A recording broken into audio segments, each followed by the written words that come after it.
desenhando materiais como pessoas. No vídeo de hoje, tinta nanquim. Para representar a nanquim, eu optei por desenhá-la como uma mulher chinesa, com trajes tradicionais, já que é uma tinta originária da China e também que carrega muitas tradições em volta dela.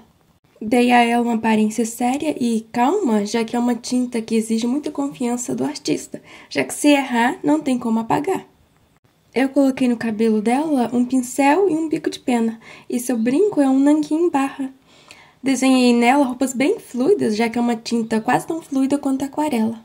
Inclusive, vocês sabiam que a tinta nanquim é uma das mais resistentes ao tempo que existe? E ela também, normalmente, é feita com folige. Também existem tintas coloridas, só que elas não são tão duráveis quanto a pretas e também são mais difíceis de achar. Para a pintura, eu optei por fazer uma aguada de nanquim, já que eu não sou muito fã de pintura com um alto contraste muito forte. Eu costumo usar nanquim mais só para fazer line art. Dificilmente eu faço alguma pintura com nanquim. E normalmente quando eu faço, eu gosto de tentar fazer a técnica de sumier. O processo de pintura com a tinta nanquim lembra um pouco da aquarela. Pelo menos quando você está pintando com a aguada de nanquim, que é, você começa com a cor mais clara e depois vai escurecendo aos poucos.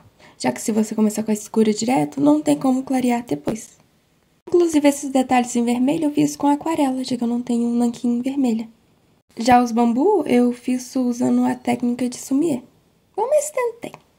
Parando para pensar, a tinta nanquim é uma tinta bem versátil, já que existem várias técnicas usando ela. E foi assim que ficou minha garota nanquim. Espero que vocês tenham gostado. E se gostaram, deixe seu like. E até um próximo vídeo. Tchau!